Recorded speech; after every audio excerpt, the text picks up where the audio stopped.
Welcome to another edition of the Storm Stackup, where we give you an inside look at all things Dixie State athletics. As always, I'm your host, Carrick Segmiller. And I'm Ryan Forsey. Today we'll hear from men's soccer head coach Josh Pittman, as well as catch up with sophomore cross-country runner Jonas Desta in our player profile feature. It's definitely a loaded show today, so let's get started. The Storm Stackup starts now.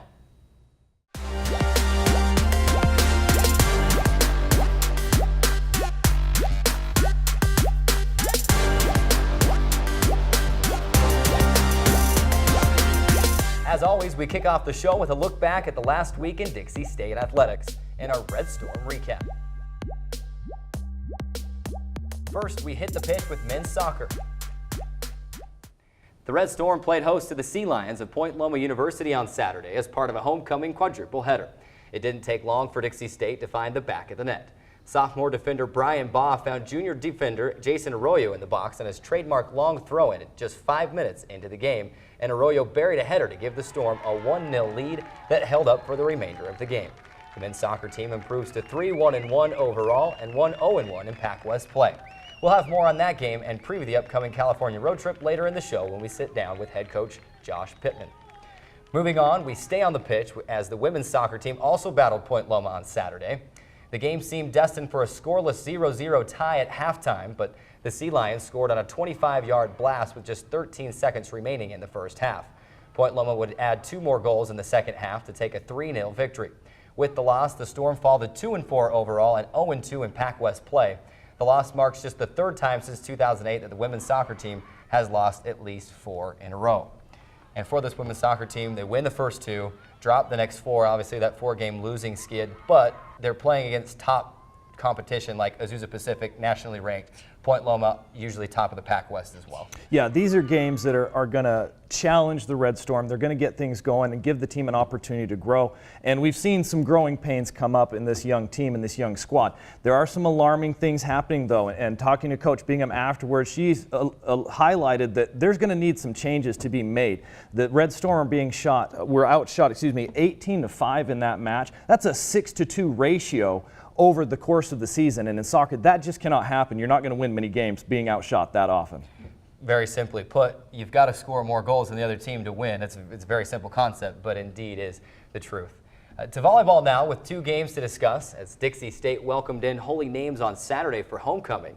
The Storm cruised to a 3-0 victory behind 10 kills from redshirt freshman Taylor Duryea and 22 digs from senior Alex Anderson. Junior Kaylee Fry also recorded 35 assists in that game. Then on Monday, the Storm took the court in search of their 3rd straight victory, and it took 4 sets, but they found it. Dixie State defeated Concordia 25-21, 26-24, 23-25, and 25-23. Taylor Duryea again led the way with 11 kills. The Storm improved to 6-7 overall and 3-2 in Pac West play. Obviously, the volleyball team, kind of the opposite of the women's soccer team right now, had some real tough competition to start things out, some tough Pac West games also to open things up on the road, but now have won 3 in a row. The Storm on a little bit of a roll right now. Yeah, as we talked last week, volleyball's a game of momentum, and right now the Red Storm have some momentum.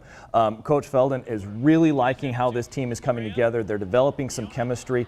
Early on talking with some of the team, they said that there were adjustments that needed to be made, and they kind of struggled with that, but they've overcome that. And you can tell this group is learning how to finish. Now, this is an opportunity with this extended homestand to really make a dent in the Pac West standings, and these next 2 games are going to be just that. They're going to be an opportunity for them to really show what this squad is capable of doing. Dixie State volleyball right now in the middle of a 7-game homestand. They play game number 4 at home. Coming up, we'll talk about that a little bit later in the show. To the golf course now, as both golf teams were in action Monday and Tuesday. First, the women's team was in Denver, Colorado to compete at a tournament hosted by Metro State Denver. The results of that tournament, the women's team finished 14th out of 20 teams. Colbert Collinsworth led the Storm for the 2nd week in a row, finishing with rounds of 78 and 78, finished 12 over, tied for 41st. Justine Connell shot rounds of 79 and 82 to go 17 over and tied for 61st. The men's team headed to Las Cruces, New Mexico for the Western New Mexico Fall Intercollegiate Tournament to try and follow up on their win last week. The men's team at the Western New Mexico Tournament tied for 17th out of 24 teams. Nicholas Britt led the way with rounds of 72 and 73, finishing 1 over and tied for 25th on the tournament. Dane Nilsson was the second player in there for the Red Storm, finishing tied for 44th with rounds of 74 and 73, good enough for 3 over. Wrapping up the Red Storm recap this time around, we head to the football field. The Storm hosted Azusa Pacific on Saturday, but were unable to take advantage of a forced fumble and stingy defense, falling 34-5 to the Cougars. The Storm got a 22-yard field goal from Alex Giordani in the third quarter, and Donovan Williams sacked quarterback Chad Jeffries in the end zone for a safety in the fourth quarter for the only Dixie State points. Obviously, you don't often see 5 points on the scoreboard in a football team, but Red Storm were taking points any way they could get them Saturday night. Really a chance where you look at it and you look at the stat sheet and you say, they gave up 400 plus yards of total offense, but that defense really was very stingy in the first half against Azusa Pacific on Saturday. Yeah, Dixie State's defense really gave them an opportunity to stay within the game. And talking with Coach Brumfield afterwards, he credited the defense for what they were able to do. The offense just couldn't take advantage of those opportunities that the defense created. Other things that came up, especially coming up with the short week, penalties. Dixie State, 12 penalties, 83 yards. You cannot win games if you are consistently penalizing yourself, especially in opportune times, and we saw that Saturday night. So those are some things that Coach Brumfield and his staff are going to have to address. Also, we saw a second game in a row where the pass game has struggled. Whoever quarterback is, whether it's Barney, Blackner, or Rea, we've seen all three, they're going to have to take the opportunity and they're going to have to make throws and they're going to have to execute. So it's going to be an interesting week to see how the Red Storm bounce back, especially with the short time allotted. Second time the Red Storm have thrown for under 50 yards on the game this season in just the 4 games that they have played. We'll talk more about their upcoming game against Western Oregon a little bit later in the show. For now, we've got to take our first break. When we come back, we'll chat with men's soccer head coach Josh Pittman. More Storm Stackup after this. There is a place where the sun doesn't hide in the winter, where the greens stay green and the crimson canyons still glow. There is a place where dimples determine destiny, and a tiny wooden tee holds the outcome in the balance. There is a place where we drive for show, putt for dough, and settle the score with another round. There is a place.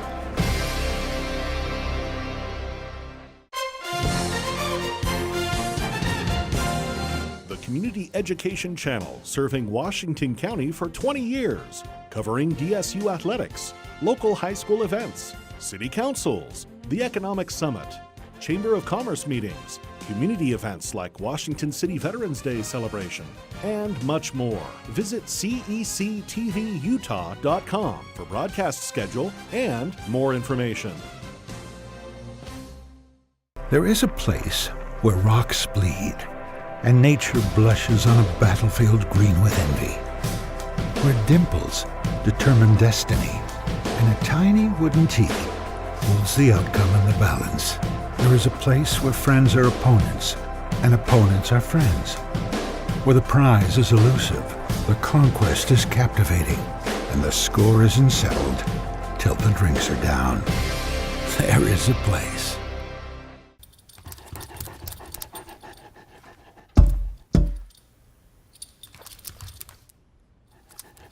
There's a shelter pet who wants to meet you. Meet one today. Visit theshelterpetproject.org. Adopt. People think I'm trash, but they're wrong. Today I'm just an aluminum can, but one day I could be a stadium.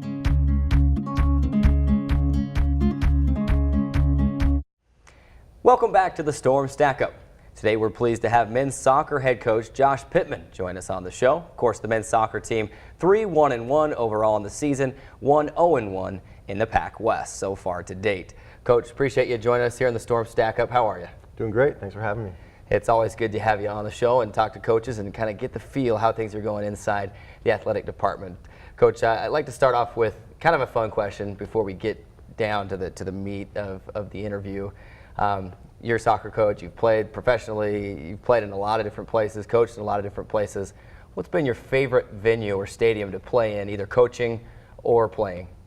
Coaching or playing, I definitely have to say Hanson Stadium. That's a safe answer. That's yeah, no. I don't know, any chance you get to play is awesome. Probably the stadium that I've been in that was probably the most impressive.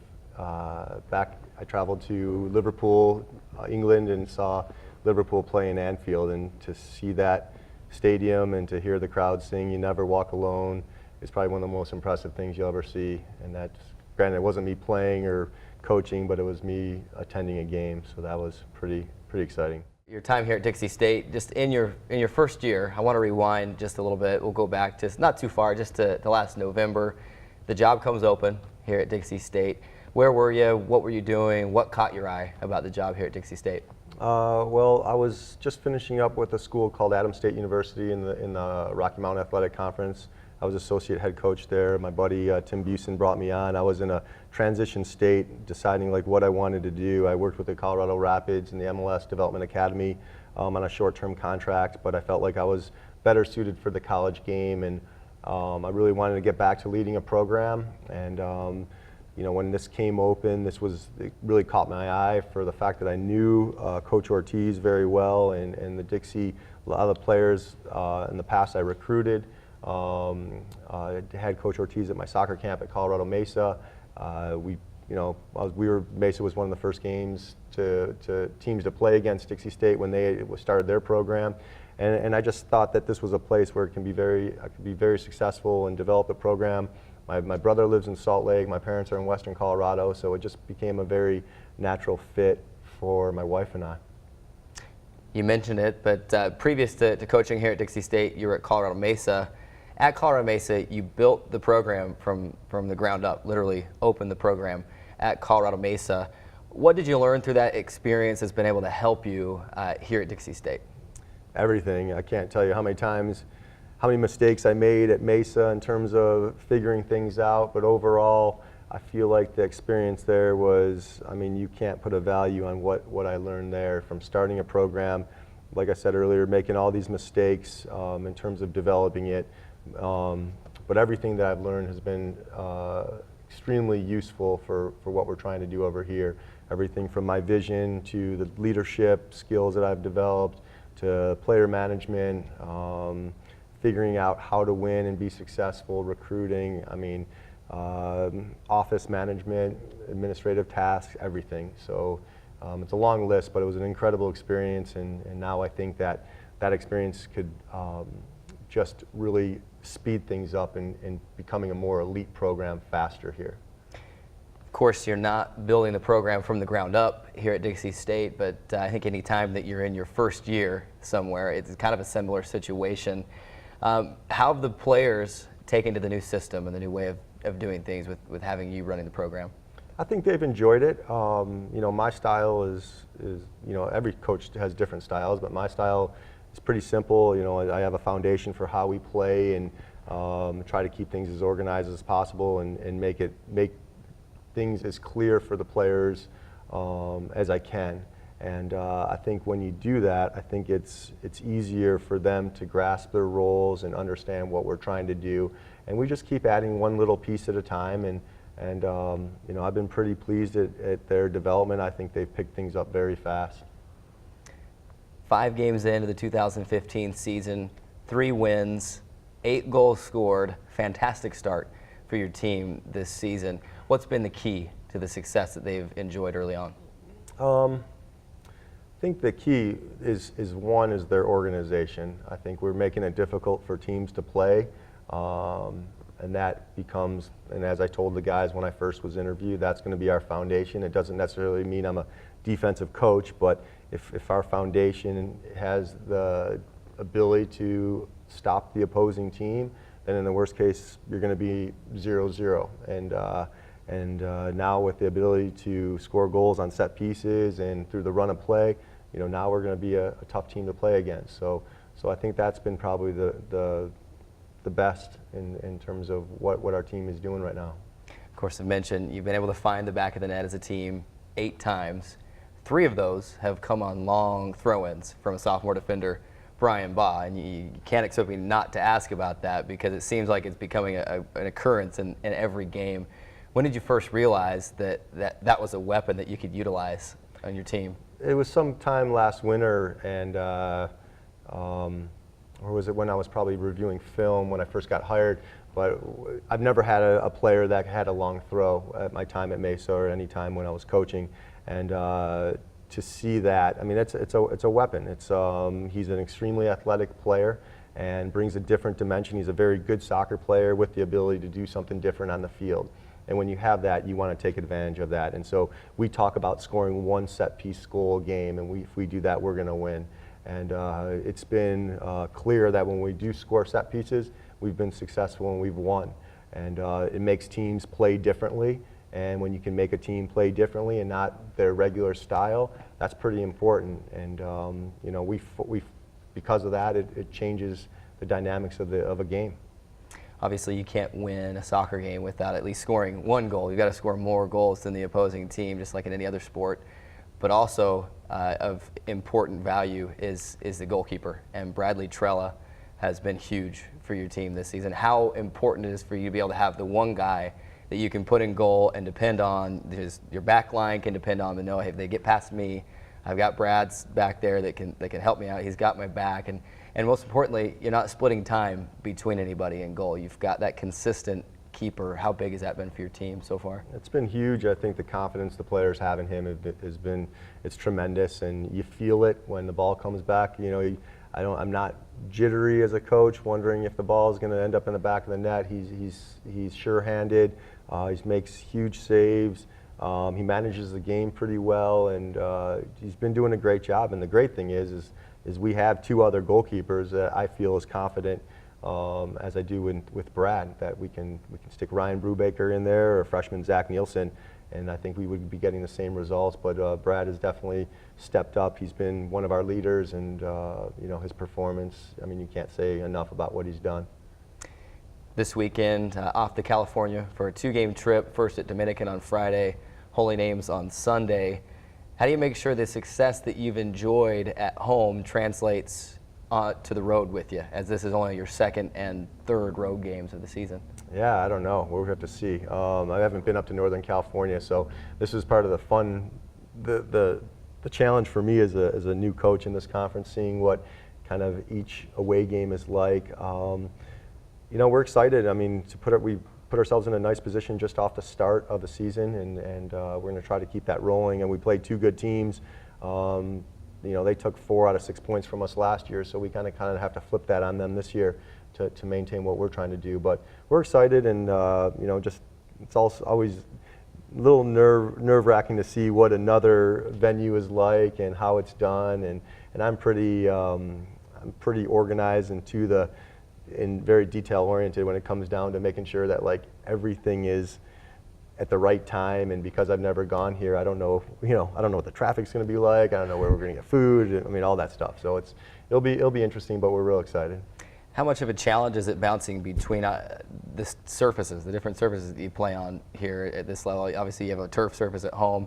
I imagine there are some, you know, grass surfaces as well. Obviously, you probably know in advance what the surface is going to be like, but how difficult is it for the players to adjust kind of between the two different surfaces? I don't think it's that big of an adjustment for these guys because they're so used to playing on turf and grass through their youth careers in high school. I think the biggest challenge for us right now is adapting to the size of the fields we're playing on.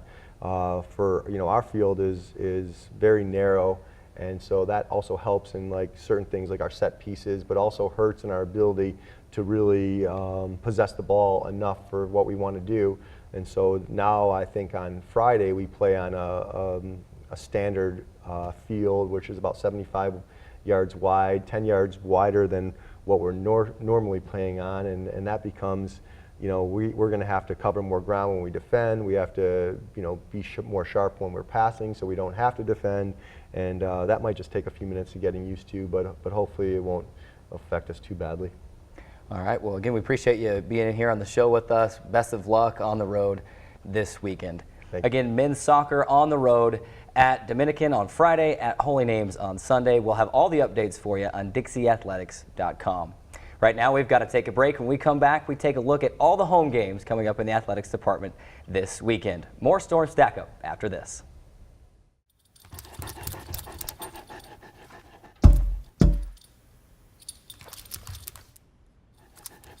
There's a shelter pet who wants to meet you. Meet one today. Visit theshelterpetproject.org. Adopt. People think I'm trash, but they're wrong. Today I'm just an aluminum can, but one day I could be a stadium. There is a place where rocks bleed and nature blushes on a battlefield green with envy, where dimples determine destiny and a tiny wooden T holds the outcome in the balance. There is a place where friends are opponents and opponents are friends, where the prize is elusive, the conquest is captivating, and the score isn't settled till the drinks are down. There is a place. The Community Education Channel, serving Washington County for 20 years, covering DSU athletics, local high school events, city councils, the Economic Summit, Chamber of Commerce meetings, community events like Washington City Veterans Day celebration, and much more. Visit cectvutah.com for broadcast schedule and more information. There is a place where the sun doesn't hide in the winter, where the greens stay green and the crimson canyons still glow. There is a place where dimples determine destiny, and a tiny wooden T holds the outcome in the balance. There is a place where we drive for show, putt for dough, and settle the score with another round. There is a place. Welcome back to the Storm Stackup. It's time to take a look ahead at what's in store this weekend in Dixie State athletics. A couple of teams on the road. We start with women's tennis with 4 matches in Colorado, taking on the host school Colorado Mesa on Thursday, then Colorado Christian and Colorado State University Pueblo on Friday, and then Metro State Denver on Saturday. Soccer also on the road. Both the men's and women's team will take on Dominican at Dominican on Friday and at Holy Names on Sunday. And cross country at the Cal Baptist Invitational on Saturday for their second race of the season. That a big race as it is a preview of the Pac-West Championship course, and we'll have more on that next week as we have the results from that. Want to talk now about football, though, as we talk about this weekend's game. The football team welcoming in the Wolves of Western Oregon University on Friday, and a big game for the Red Storm. The Storm find themselves at 1-3 overall, 0-1 in the GNAC, and this a very winnable game against a very similar Western Oregon team on Saturday. Yeah, this is a good opportunity for the Red Storm to really answer back after these 2 disappointing losses. Western Oregon comes in without a win on the road. Now, the interesting dynamic about this game is you've got the conference's #1 passing team going against the #1 rushing team. So really, it's going to present some interesting challenges for Dixie State. Again, defensively, we can expect the Wolves to really pack the box and dare whoever is quarterback, if we stay with Blake Barney or if there's a change for the starting quarterback, to make those throws early and often. The run game for the Red Storm has been pretty consistent, so we know that the Wolves are going to get a heavy dose of that. But again, this is a Wolves team that is also second in the conference overall defensively, and one of the better rushing defenses that the Red Storm will face this year as well. Very interesting indeed, that passing game. Actually, news broke yesterday that quarterback Trey Shimabukuro will not be playing. The new two deep, the depth chart came out, and Trey actually left off of that, kind of got banged up against Portland State last week. So the #1 passer himself will be out on Saturday. Now, the backup's also a very capable passer as well. The #1 passing team in the conference, like you mentioned. So Dixie State, the secondary is going to have to be ready, and then also they're going to have to find a way to throw the ball on offense a little bit and then break down the run defense of Western Oregon on defense. Yeah, absolutely. So it'll be a fun game, opportunity to see what happens, what changes Coach Brumfield has in store. I'm not expecting a lot of changes, but some tweaks are definitely going to be on the horizon. And it's going to be a challenge to see them respond in this short week. Definitely a crucial time for Dixie State football. They've got Western Oregon at home this Saturday, and then next week against Simon Fraser on the road. 2 very winnable games for the Storm. Wrapping things up in this segment, we talk about the volleyball game. Home to Azusa Pacific on Saturday in the 4th of 7 consecutive home games, and then Chaminade on Wednesday. an opportunity for the Red Storm to improve their conference record to 5-2, which would really, after starting 0-2 in Pac-West play, would just be amazing for this volleyball team. Yeah, if this program really wants to challenge for the Pac-West championship, these are two games that the Red Storm have to win. These are upper echelon teams, solid programs. Both teams come in having dominant wins at home, but both teams also struggling on the road. Both Chaminade and APU have not won on the road yet early on in the season. They've dominated, they've proven what they can do at home, but their travel has been a little inconsistent. So with this momentum, the last two victories that the Red Storm have picked up, carry that momentum over into these next two matches and really set the tone for the remainder of the homestand and onto their road trip, really could be a program builder for this young squad.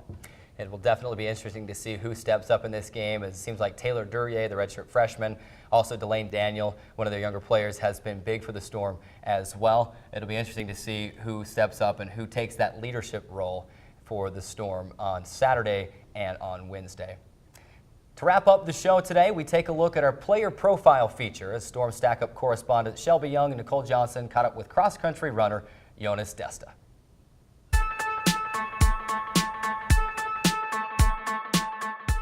From the CEC Sports Office, you're watching Player Profiles. This week, Johnson and Young are featuring Dixie State cross-country runner Jonas Desta. My name is Jonas Desta. I'm from Salt Lake. Currently, I'm majoring in secondary education with biology, and I'm sophomore. I had a brother who was a runner, and growing up watching him run, it's just always intimidating. Like, I want to be like him. Maybe I want to be faster than him. I love soccer as much as I love running. I do play it. I don't really have a lot of time to play it when I'm on season, but when I'm off season, I do. Team-wise, we're just trying to build from what they have done last year and then get better on it. I feel like we have a better team this year. They're very young and everybody's just motivated and really hard worker. Since we don't have a lot of race, we want every race to come up so we can show what we got. Individually, I want to PR, well, my personal best. Right now, I'm just sitting at 26:59 for 5 mile. So I'm trying to get lower to the low 26 or even sub 26 if everything goes well. After college, yes, I will be teaching high school, somewhere get involved with coaching, and maybe transfer to road running. I plan to do continue running marathons and half marathons.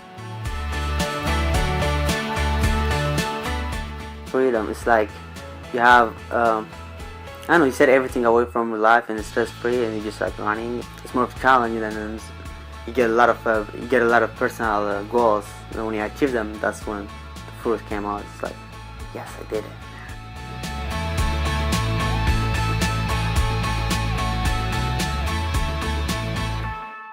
Another great player profile feature from Shelby Young and Nicole Johnson. We look forward to what they have for us next week. And another episode of the Storm Stackup in the books. It was fun today. A lot of great things coming up this weekend. We'll have it all for you right here from the CEC TV studio on the Storm Stackup. For Ryan, I'm Carrick. Have a great day, everybody.